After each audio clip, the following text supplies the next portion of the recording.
우리가 살다 보면 작은 자로 취급받는 순간이 있죠. 동창회나 동문회 또는 어떤 행사나 집회에 가면 주인공이 아니라 조연으로 가게 됩니다.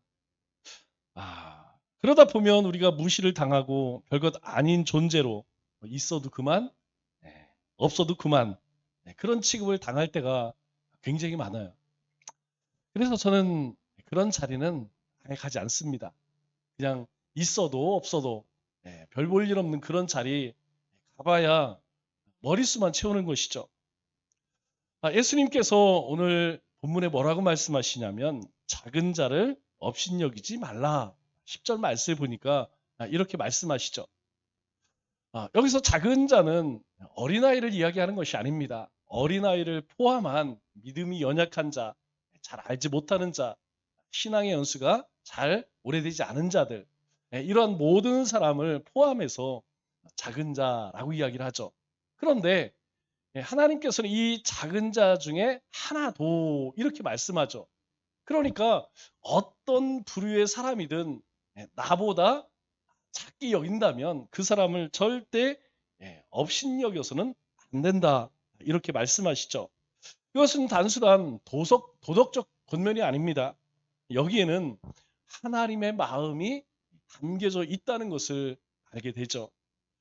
하나님께서 한 사람 한 사람을 얼마나 소중히 여기시는지 또 어떤 마음으로 우리를 대하는지 우리는 이 말씀을 통하여서 주님의 마음을 알게 되죠. 그래서 이 형제를 업신여기는 것은 죄이다 이렇게 말씀합니다. 예수님께서 이 말씀은 처음 주신 것이 아니죠. 우리 산상순을 보면 마태복음 5장 22절 말씀을 보면 예수님께서 이렇게 산상순을 말씀하실 때 이런 말씀하세요. 나는 너에게 이르노니 형제에게 노하는 자마다 심판을 받고 형제에게 노하는 자.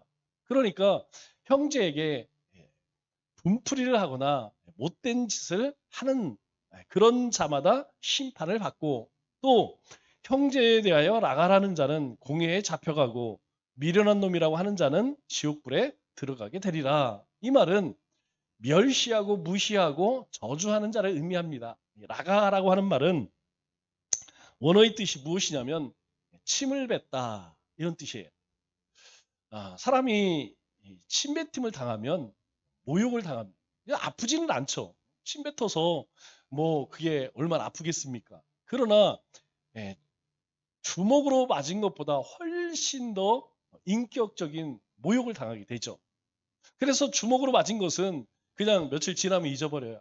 그러나 이 침뱉음을 당하게 되면 평생을 잊지 못합니다. 여러분 만일 여러분들이 이제까지 살면서 이런 경우를 당해보셨나요?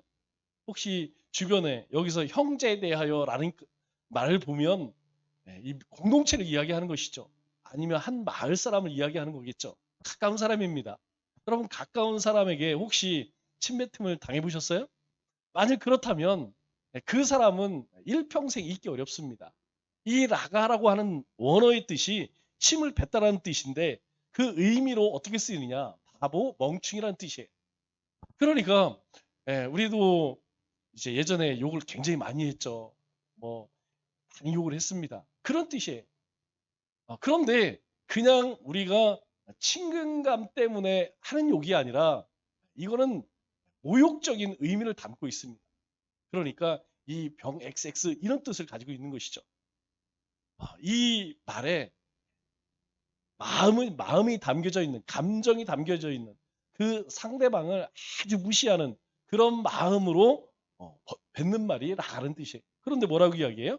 이런 사람은 공회에 잡혀가고 미련한 놈이다. 그렇게 무시하고 업신여기고 저주하는 말을 하는 자는 지옥불에 들어가게 되리라. 누가 말씀하시냐면 예수님이 하신 말씀이에요. 예수님께서 산상수훈 때에 하신 말씀입니다. 더 나아가서 예수님 뭐라고 말씀하세요? 마음속으로 형제를 미워하는 것, 그것도 하나님께 심판받을 만한 죄다. 마음으로도 미워하지 말라 그렇게 말씀합니다. 그런데 여러분 실상 어떻습니까? 우리가 신앙생활 하다 보면 너무나 쉽게 우리 지체들을 비판하고 공격을 하죠. 그뿐만이 아닙니다. 별일 아닌 것, 그걸 가지고 화를 내고, 저 사람은 참, 뭐가 어떻쿵 저떻쿵, 그죠? 무식하다, 버릇이 없다, 너무 나댄다. 여러분, 우리는 이런 말들을 아무렇지도 않게 하게 되죠. 이렇게 하는 것은 왜 그럴까요? 만일 마음 가운데 존중하는 마음이 있거나 존경하는 마음이 있다면 이런 말을 할 수 있을까요? 내가 존경하는 사람, 내가 좋아하는 사람에게 대해서는 여러분 절대 이런 말 하지 않습니다. 그리고 그런 내가 좋아하는 사람에게, 내가 존경하는 사람에게 누군가 그런 얘기를 하면 화를 내죠. 화가 나죠. 이런 말을 아무렇지도 않게 한다는 것은 은근히 깔본다는 말. 우리의 마음 가운데에 저 사람은 나보다 못하다. 직분적으로도 못하고 신앙적으로 못하고 모든 면에서 나보다 못하다고 생각하기 때문에 이런 말들을 아무렇지도 않게 쉽게 이야기한다는 것이죠. 그래서 주님께서는 업신여기지 말라는 것입니다. 형제에 대해서 깔보지 말라는 거예요. 그 깔보는 것은 이미 그 마음 가운데에 한 마음, 자신이 교만해졌다는 것을 우리에게 말씀해 주고 있죠. 우리가 상처를 받았다는 이유로 우리는 다른 사람들에게 더 많은 상처를 주기도 합니다. 그러나 상처를 주면서 비방을 하는 것이나 내가 상처를 받았다고 비난하는 것이나 결과는 똑같다는 거예요. 내가 누구에게 상처를 받습니다. 그럼 그 사람에 대해 막 비난을 하죠. 또 우리는 누구를 막 비난해줘. 비난을 받거나 비난을 주거나 결과는요 크게 다르지 않다는 것입니다. 그래서 예수님께서 이 형제를 업신여기지 말라 말씀하는 이유가 여기에 있는 것이죠.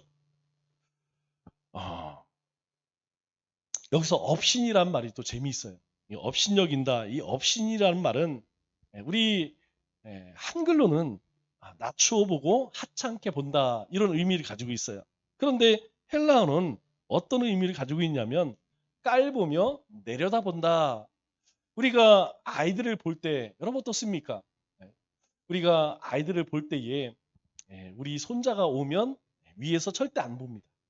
손주가 오면 앉아서 일으켜서 눈높이를 같이 하거나 내가 낮추어서 아이하고 눈높이를 같이 하죠. 여러분 그렇지 않습니까? 근데 제가 생각해보니까 그런 것 같아요.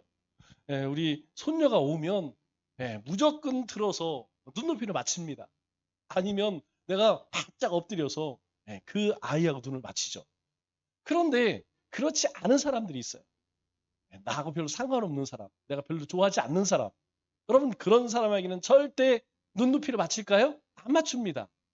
왜냐하면 내 마음 가운데에 은밀히 경멸하는 마음이 있기 때문이라는 거예요. 업신여긴다라고 하는 어원의 뜻이 뭐냐? 경멸입니다. 경멸.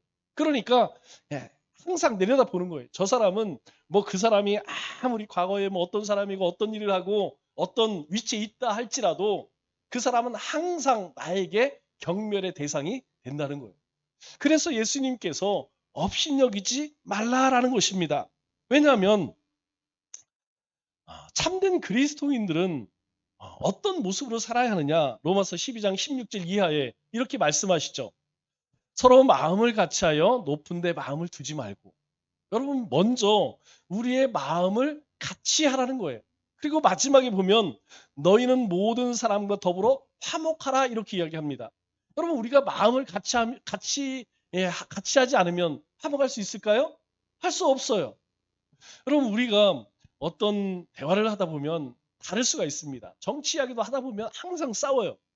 여러분 마음을 같이 하지 못하면 화목할 수가 없습니다. 여러분 그럴 때 어떻게 해야 할까요? 대화를 나누는데 나와 다른 의견이 있어. 그러면 어떻게 해야 합니까? 그런 의견에 대해서 내가 막 그것을 이기려고 하면 여러분 절대로 화목할 수가 없다니까요. 저 사람은 그런가 보다.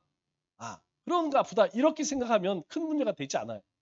그런데 자, 서로 마음을 같이 하며 높은 데 마음을 두지 말라. 문제는 내 마음이 높은 데 있다는 거예요. 그러니까 마음이 같이 할 수 없는 거예요. 같이 할 수 없으니까 더불어 화목할 수 없게 됩니다. 또 이렇게 이야기하죠. 도리어 낮은 데 처하며 스스로 지혜 있는 채 하지 말라. 여러분 정말 어려운 것 중에 하나가 이거예요. 낮은 채 하면 됩니다. 지혜 없는 채 하면 돼. 그런데 문제는 그러고 싶지가 않은 거예요. 왜? 나보다 잘난 사람 같으면 낮은 채 하죠.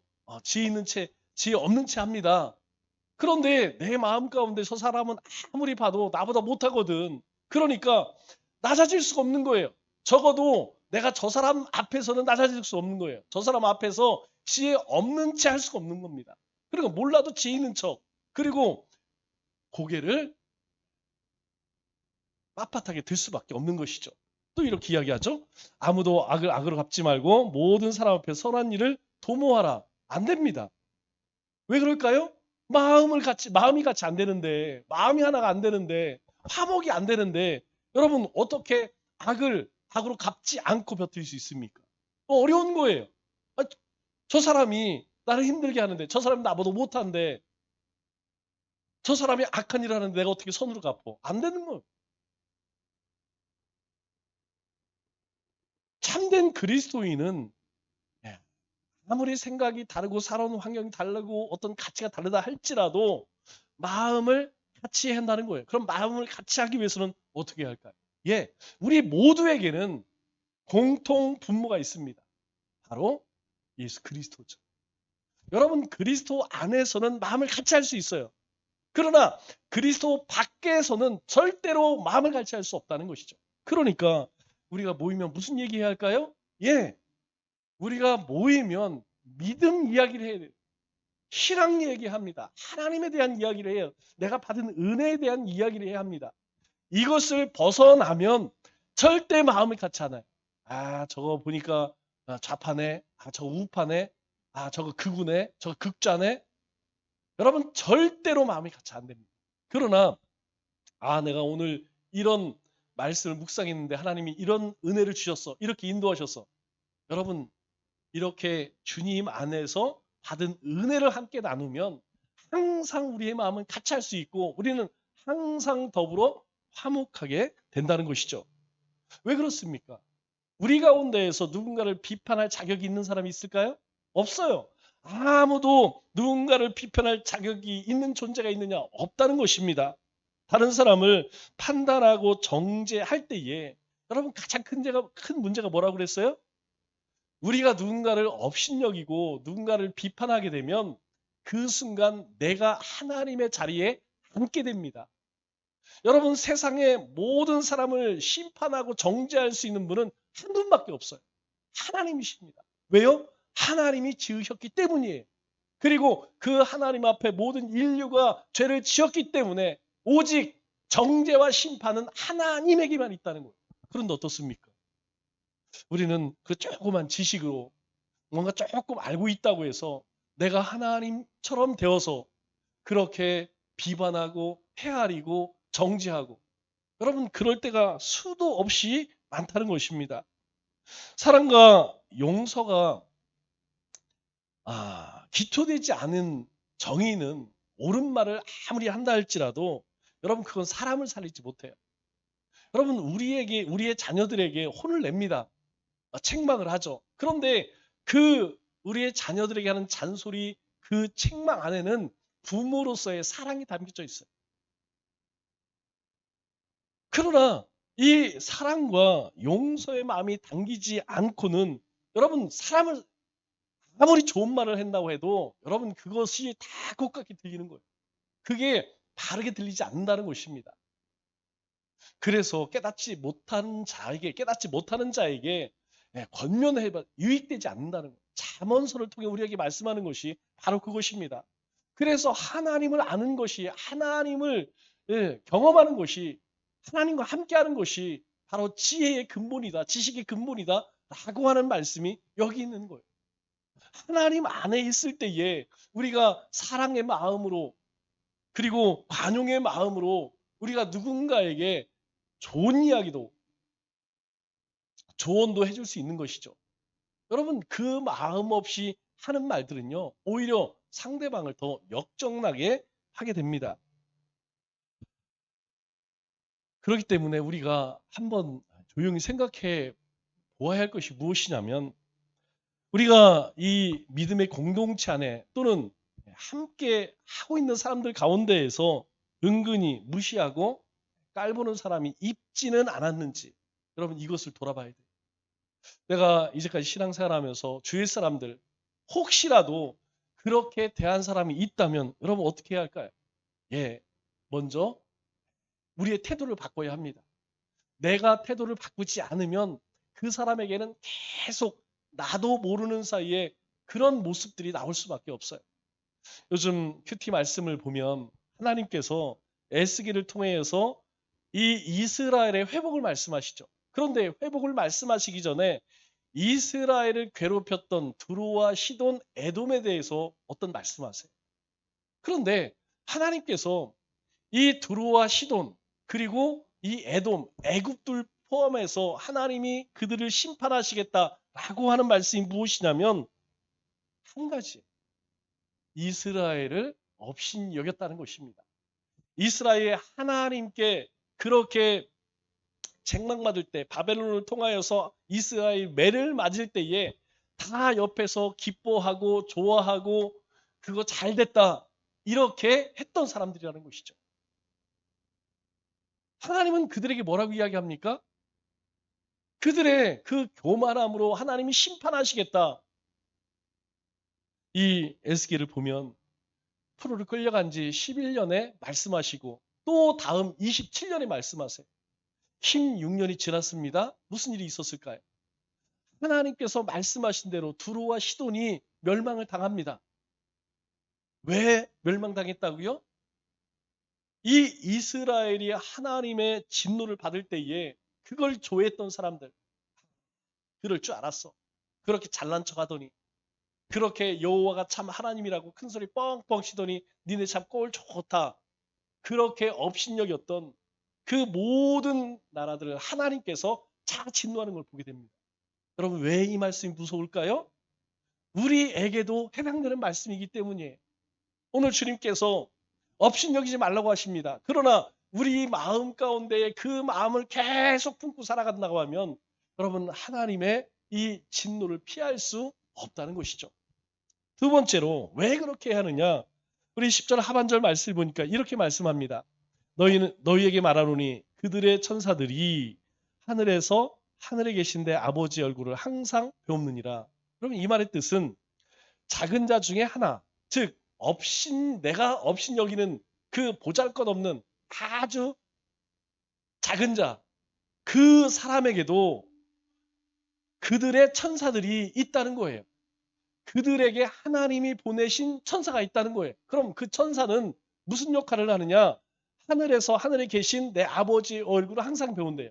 그러니까 여러분 한 사람, 우리 한 사람 한 사람에게는 하나님이 보내신 수천사가 있는데 그 천사의 역할이 무엇이냐? 그 사람을 잘 지켜보면서 매일매일 그 사람에 대한 동향을 하나님께 보고하는 역할이래요. 여기서 항상 배움느니라 이 얘기는 오늘 오 목사가 새벽 예배 가서 이런 기도를 했고요. 이런 기도를 했는데 이런 기도의 내용입니다. 그걸 가지고 하나님 앞에 이렇게 상달되고 오늘 말씀을 전했는데요. 이런 말씀을 전했고요. 그 말씀을 전할 때 누가 이런 은혜를 받았고요. 이런 회개를 했고요. 이런 일들이 있었어요. 그 모든 것들을 매 순간 하나님 앞에 다 보고하는 천사가 있다는 것입니다. 즉 하나님의 모든 자녀에게는 천사의 보호를 받는 존재라는 거예요. 그렇기 때문에 우리의 모든 우리가 업신여기는 그 사람의 모든 일들, 모든 상황들 그것이 다 하나님께서 알게 되신다는 것이죠. 우리 사도행전 12장 말씀을 보면 베드로가 옥에 갇혔을 때에 천사를 하나님 보내십니다. 그때 상황을 이렇게 말씀하죠. 천사가 이르되 띠를 띠고 신을 신으라 하거늘 베드로가 그대로 하니 천사가 또 이르되 겉옷을 입고 따라오라. 첫째 줄 때 파수를 치나 시내를 통한 세 문을 이르니 문이 저절로 열리는지라. 나와서 한 거리를 지나매 천사가 곧 떠나니라. 하나님께서는 지금 이 오순절 다락방에 성령이 임하셔서 이 제자들로 하여금 예루살렘에 나가 막 복음을 전합니다. 이게 담대한 것이죠. 이전에는 할 수 없었던 것이죠. 이전에는 죽음이 두려워서 다 도망을 쳐버렸습니다. 그런데 하나님이 영이 임하니까 그때에 담대하게 나가서 뭐 종교 지도자들이든 아니면 권세가들은 두렵지 않아요. 하나님의 복음을 마구 전합니다. 당연히 감옥으로 끌려가죠. 그런데 감옥에 끌려갔을 때 보세요. 천사가 또 이르되 천사가 곧 떠나가니라. 하나님께서 이 베드로에게 보내신 천사가 있다는 거예요. 그럼 베드로에게만 있다는 것입니까? 아닙니다. 오늘 말씀에도 동일하게 우리에게 말씀해요. 우리 모두에게는 하나님께서 보내신 수천사가 있다는 거예요. 그들로 하여금 하나님은 지키시고 인도하시고 그들의 모든 형편과 사정을 하나님은 그 천사를 통해 다 듣고 계시다는 것입니다. 무슨 의미일까요? 하나님께서는 그렇게 하나님의 사람 한 사람에게 관심을 두고 계시다는 거예요. 하나님은 그렇게 한 사람 한 사람을 사랑하신다는 겁니다. 하나님께서는 우리가 어떤 상황에 놓여 있든 결코 우리를 버리거나 우리에게 무관심하지 않으신다는 거예요. 우리는 때때로 그런 생각 들 때 하나님은 나만 사랑해. 저 사람에게는 하나님 은혜가 없는 것 같아. 반대로일 때 있죠. 저 사람에게는 하나님의 은혜와 축복이 있는데 왜 나에게는 그런 게 없을까? 그렇지 않다는 것입니다. 하나님께서는 세상 누구보다도 나에게 관심이 있다는 거예요. 자꾸 이야기하면 내가 업신여기는 그 사람에게도 하나님은 관심과 그 사람을 위해서 예수님을 이 땅에 보내주셨다는 거예요. 그렇기 때문에 우리가 업신여기는 은근히 무시하는 그 사람을 절대로 경멸해서는 안 된다는 것입니다. 왜냐하면 하나님 앞에 나처럼 그 사람도 그 업신여김을 당하는 그 사람도 하나님 앞에서는 존귀한 자라는 거예요. 그래서 하나님께서 12절로 13절에 뭐라고 말씀합니까? 한 영혼도 포기하지 않고 끝까지 찾으신다는 거예요. 그래서 이런 비유를 듭니다. 너희 생각에는 어떠하냐? 만일 어떤 사람이 양 100마리가 있는데 우리에게 스스로 묻고 계십니다. 너희 생각에는 어떠냐? 너희가 한번 생각해 보라는 것이죠. 그러면서 이런 이야기를 해주십니다. 그 중에 하나가 길을 잃었으면 그 99마리를 산에 두고 가서 길 잃은 그 한 마리를 찾지 않겠느냐라고 하면서 13절에 내가 진실로 너희에게 이르노니 만일 찾으면 길을 잃지 아니한 99마리보다 이것을 더 기뻐하리라. 우리는 이 비유를 통하여서 이 말씀을 통하여서 몇 가지 중요한 사실을 발견하게 됩니다. 그 첫 번째가 무엇이냐면 하나님에게 있어서는 양 99마리나 길 잃은 한 마리나 그 가치는 똑같다는 거예요. 여러분 세상의 가치로 보면 여러분 어떤 게 더 가치 있을까요? 99마리입니까? 한 마리입니까? 당연히 99마리가 훨씬 더 중요하죠. 그리고 이 말씀을 읽으면서 하나님의 뜻을 깨닫지 못하면 누구나 생각할 거예요. 아니 양 99마리를 버려두고 왜 한 마리 양을 찾으러 갔을까?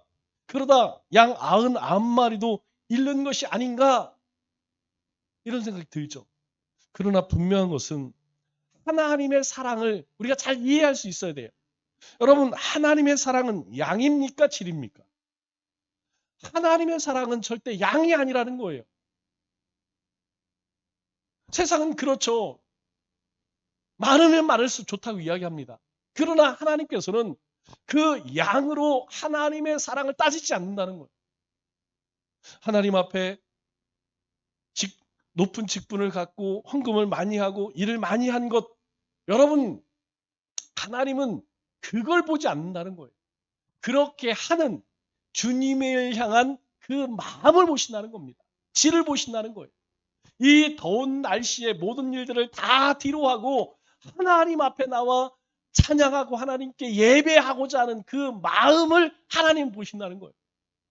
나는요 새벽 예배 드리고요, 낮 예배도 수요 예배도 다 드렸어요. 그렇게 그 많이 드린 수요를 보시지 않고 그 예배에 나오기 위해서 그 하나님 앞에 엎드려 가슴을 찢으며 기도하는 그 그 마음을 하나님은 보신다는 것입니다. 세상의 계산으로는 한 마리 양을 찾기 위해서 밤새도록 헤매는 것보다 99마리 양을 지키는 것이 훨씬 더 이득이겠죠. 그러나 하나님의 사랑은 그렇지 않다는 거예요. 안전한 곳에 있는 이 99마리 양보다 상처 투성이로 산속 가운데 헤매는 이 한 마리 양에게 주님의 마음은 가신다는 것입니다. 여러분, 그러면 이 길 잃은 한 마리 양은 누굴까요? 바로 우리입니다. 나입니다. 잃은 양은 우리 눈에 보이는 다른 사람이 아니에요. 내가 이 길 잃은 한 마리 양이었어요. 그런데 주님께서 그렇게 밤새워 찾으셨기 때문에 우리가 바로 하나님의 99마리 양이 된 것이에요. 여러분, 우리 옆에 지체들을 보세요. 마찬가지입니다.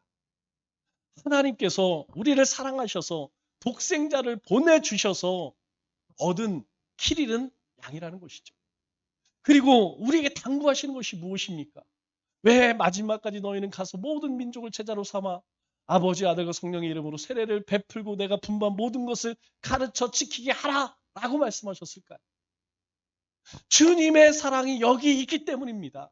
길 잃은 한 마리 양에게 하나님은 99마리와 똑같은 가치로 사랑하고 계시다는 거예요. 두 번째로 하나님은 우리의 잘못을 아무 조건 없이 용서하십니다. 양이 길을 잃은 것은 여러분 목자의 실수일까요? 양의 실수일까요? 여러분 목자의 실수가 아닙니다. 목자의 인도대로 쫓아왔다면 양은 길을 잃을 수가 없어요. 왜냐하면 양의 특성이 무엇입니까? 이 눈이 안 보입니다. 가서 보면 알아요. 양은 항상 이 무더운 날씨도 떼거리로. 그래서 뭘 함께 키워요? 염소를 같이 키웁니다. 이 염소가 양떼 가운데 막 해집고되지 않으면 양은요 다 그냥 열병으로 다 죽어요. 이 주인이 가는 대로 양은 졸졸졸 쫓아다녀요. 그런데 문제는 이 한 마리 양이 주인을 쫓지 않고 자기 마음대로 그렇게 도망을 쳤다는 것이죠. 제 마음대로 제 길을 갔다는 것입니다. 그런데 목자는요, 이 길을 잃은 그 양을 향해서 야단을 치거나 정지하지 않고 어떻게 합니까? 오늘 찾아 나서요. 아이 그 빌어먹을 양, 냅둬 그냥 늑대밥이 되든 사자밥이 되든 그냥 버려서. 여러분 그러지 않았다는 거예요. 그럴까봐 찾아 나서는. 우리 로마서 5장 8절 말씀을 보면 예수님이 우리에게 이런 말씀하십니다. 우리가 아직 죄인 되었을 때에 그리스도께서 우리를 위하여 죽으심으로 하나님께서 우리에 대한 자기의 사랑을 확증하셨느니라. 여러분 이 말씀을 묵상할수록 우리가 하나님 앞에 감사해요. 우리가 아직 죄인 되었을 때 우리의 마음대로 우리를 죄고 죄를 먹고 마시며 영원히 하나님의 진노와 심판 가운데 살아갈 그때에 우리를 위해서 예수님을 보내셔서 십자가에 죽게 하심으로 살을 찢으시고 피를 흘리게 하심으로 우리를 얼마나 하나님이 사랑하시는지 자기 사랑을 확증하셨다 이렇게 말씀합니다. 목자의 심정이라는 것입니다. 우리는 하나님 앞에 어떤 것도 자랑할 것이 없어요. 그럼에도 하나님은 우리를 불쌍히 여기셨고 여전히 우리에게 은혜를 주시고 우리 가운데 함께 하시고 우리를 인도하신다는 거예요. 세 번째로 하나님의 사랑은 기다리는 사랑이 아닙니다. 하나님의 사랑은 찾아 나서는 사랑입니다. 여러분 우리의 자녀들이 지금 다 컸을 거예요. 여러분 그래도 우리가 전화 통화하면 여러분 뭐부터 말아요? 밥은 먹었니? 여러분 나이가 30, 40, 50이 됐는데 밥 안 먹고 다니겠어요? 어디 길 잃고 다니겠어요? 그래도 부모는 항상 물어봐요. 밥 먹었어? 어디 아픈 데 없어? 왜 물어볼까요? 부모의 마음이 그런 거예요. 부모의 사랑이 내리 사랑이기 때문에 자식이 잘하든 못하든 부모는 항상 자식을 염려하고 걱정합니다. 하나님의 사랑도 마찬가지라는 거예요. 비록 목자를 떠나서 제 마음대로 길을 잃어버린 양이라 할지라도 그 양이 다시 돌아올 때까지 기다리지 않는 거예요. 하나님의 사랑은요, 찾아 나서는 사랑입니다. 탕자의 아버지가 이 탕자가 아버지의 재산을 가지고 허랑방탕한 생활 다 탕진했어요. 그때 아버지는 어떻게 했을까요? 예, 매일매일 이 동네 어귀에 서서 자식이 오지 않을까 늘 기다리는 것입니다. 집안 일들은 큰아들에게 맡기고 이 집 나간 탕자가 돌아올 때 언제 돌아올까 늘 기다리고 있는 거예요.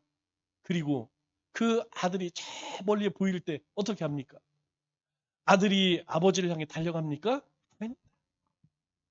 탕자의 아버지가 자신의 집 나간 아들임을 보고 달려가서요. 먼저 껴안고 먼저 반지를 껴주고 먼저 잔치를 열어주죠. 목자는 양이 돌아올 때까지 기다리지 않았습니다. 산 넘고 물을 넘어서 양을 찾으러 갔다는 것이죠. 도저히 돌아올 수 없는 상황이라 할지라도 도저히 일어설 수 없는 상황이라 할지라도 하나님은 우리를 절대 포기하지 않는다. 여러분 때로 우리의 삶, 우리의 자녀들, 주님의 몸된 교회 또 하나님이 나에게 주신 이런 비전들을 바라보면 여러분 참 낙심되어질 때 많이 있어요. 어떻게 될까? 그냥 포기하고 싶을 때가 많이 있어요. 그런데 하나님은 그렇게 하지 않는다는 거예요. 우리가 낙심하고 절망한다 할지라도 하나님은 절대 포기하지 않으십니다. 하나님은 우리를 붙들어서 우리에게 찾아오셔서 우리를 통하여 하나님의 나라의 일을 이루신다는 거예요. 마지막으로 14절 말씀을 보니까 이렇게 말씀합니다. 이와 같이 작은 자 하나라도 잃는 것은 하늘에 계신 너희 아버지의 뜻이 아닙니다. 이것이 하나님의 뜻이래요. 작은 자를 없이 여기지 않는 것 그것이 하나님의 뜻이고 잃은 자를 찾아가는 것 그것이 아버지의 뜻이다. 하나님의 뜻이다. 이렇게 말씀합니다. 그래서 하나님은 그 어떤 사람도 잃기를 원하지 않는다는 하나님은 모두 사랑하신다는 것. 그래서 우리에게 말씀하는 것이 무엇입니까? 어떤 사람도 너희가 그렇게 업신여기거나 너희가 가볍게 봐서는 안 된다는 거예요. 존귀하게 여기라는 것입니다. 말씀을 맡겠습니다. 우리 주위에는 아직도 길 잃고 헤매는 양들이 수두룩합니다. 우리의 가정에도 있고 우리 교회에도 있고 그리고 이 땅 너머 도처에도 있습니다. 남은 3일도 하나님께서 그들을 포기하지 않으셨듯이 우리도 그들을 포기하지 않는 한 영혼을 귀히 여기는 우리 믿음의 권속들 되시기를 주님의 이름으로 축원합니다.